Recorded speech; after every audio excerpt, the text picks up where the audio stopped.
Right, well, good morning. It is the 10th of January 2023 and it's about 9 a.m. in the morning, and I've just come on Doris the Brompton from my apartment in Berlin Mitte on my way to the Faculty of Theology, which is that red-roofed building there. I'm not sure if you can see that with the GoPro, and I'm on my way to the office for a day's work.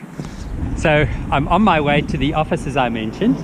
Just to say, there's a little bit of construction behind me here on the museum here on Museum Island. I think this is the Neues Museum, the new museum. I can't quite remember, but they're doing a bit of construction work. So if it gets bad, we'll cut the video and move elsewhere. But yeah, so I'm working at the Humboldt University of Berlin, being hosted by the Berlin Institute for Public Theology and Professor Torsten Meyreis, my colleague here, and we've been working on a project on, it's entitled The Limits of Neighborly Love, ? You might have seen the video I made in Heidelberg on the conference that we participated in, but looking very much at the relationship between welfare policy, welfare provision, and the role that religion plays in political populism. So here in Germany, I guess it would be things like migration politics and identity politics of that kind. And in South Africa, of course, we have the ongoing legacy of colonialism and apartheid and how that affects our both desire for justice, but also the way in which that gets corrupted politically and the role that religious leaders and individuals and rhetoric play in that. So I'm here I've been here for about 4 months now, and I have a couple of weeks left. I leave at the end of January to go back home. Our semester starts in Stellenbosch at the beginning of February. So I have to be back for classes and meetings and other responsibilities. So it's been wonderful to be here in Berlin. It is an absolutely amazing city. I love it. And particularly being here at this time of the year, the Christmas markets and all of the wonderful sights. We had a bit of snow when I arrived. It really does make it something quite special. So a question that I get asked from time to time, I've had a few people asking me on social media and of course email, and students and others that I've spoken to, is what exactly is a research sabbatical or research leave? Now, it works differently in different disciplines and certainly in different countries and universities, but in South Africa and South African universities, it's more or less the same. Let's take a step back first. The first thing I think you need to know is how universities make their money. So universities, most people I think would believe that universities make their money from teaching undergraduate tuition. Now, they make some of their money from that, but in truth, most of a university's money comes from research, from the research that it produces. Now, of course, if you're in the sciences, engineering, and you're designing a technology to build buildings or bridges or trains or things like that, that sort of economic transfer is quite easily noticeable. But the kind of work that I do, particularly in political ethics, economic ethics, the role of religious actors, is often there to influence the ways in which decision-making bodies, policy bodies, think about the role of religion, the role of belief, and of course also to influence religious communities and religious leaders around important ethical issues. So that sort of transfer of knowledge is what generates the income for the university.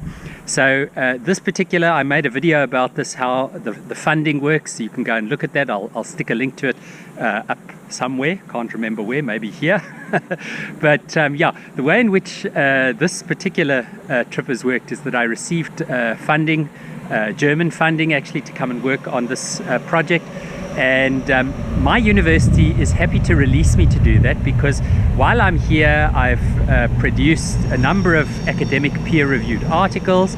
I'm finishing a book, and I've written a number of chapters, and each of those brings income to the university which more than matches my salary. So if you add those things up, the income that the university gets from that research, from research bodies and from the state, more than matches my salary. So they're happy to release me every 6 months to come and do this kind of work.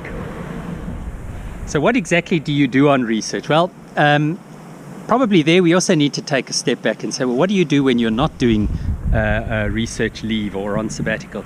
So my normal work obviously keeps me tied to a specific location. I have to be on the campus of the University of Stellenbosch, and my normal work involves 4 primary things.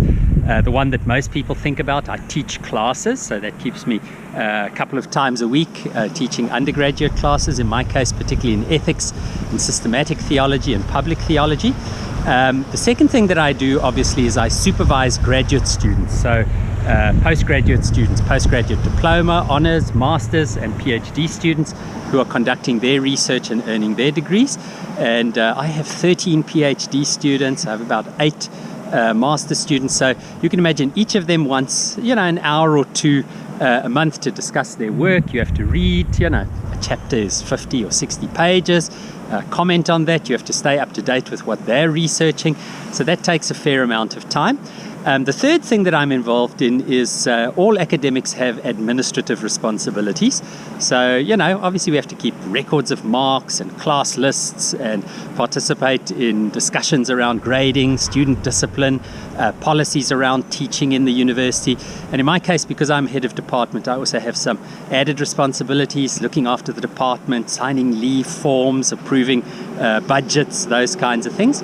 And then the fourth thing is that all of us are involved in what's called social impact. So we're working in sort of things that the university provides as a public service to society.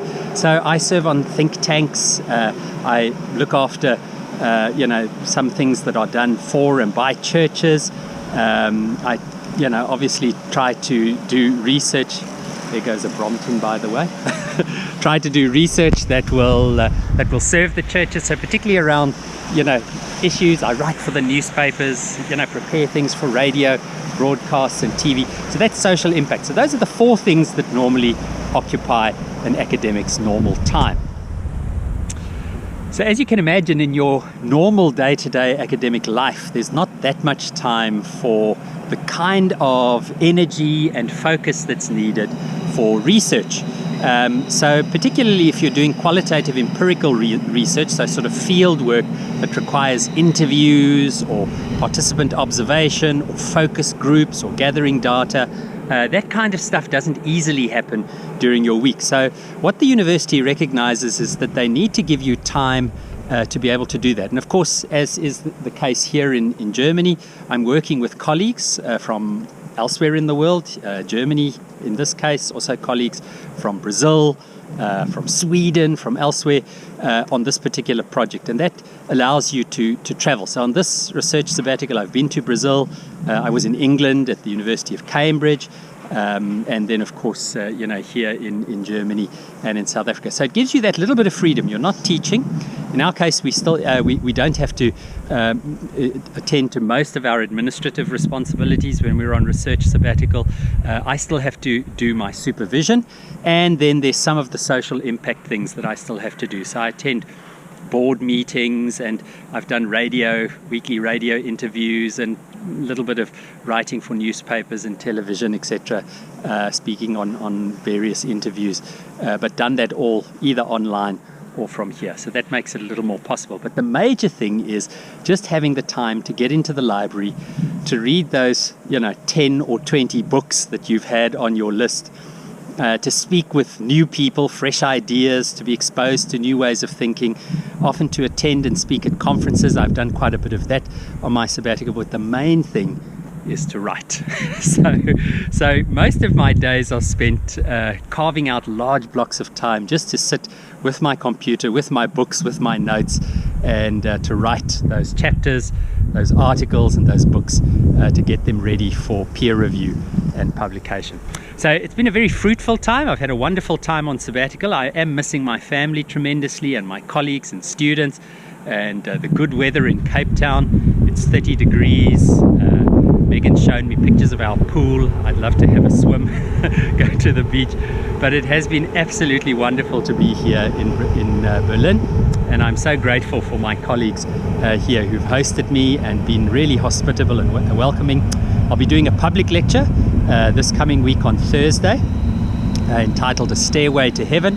a critical evaluation of welfare, religion and political populism in South Africa. So if that's recorded, I'll stick it online for anyone who's interested to see. So if you have any questions or any comments, oh yes, the one thing I forgot to mention is how much time is spent on sabbatical. So in most cases you can apply for up to a year if you're a senior academic. I've never taken a year. I qualified for a year in this sabbatical, but only applied for 6 months. So you can take up to a year, but for me, I think that personally that would be a little too long. Famous last words. Maybe at some stage I'll do that. And as I say, that happens every 5 years or so. Okay.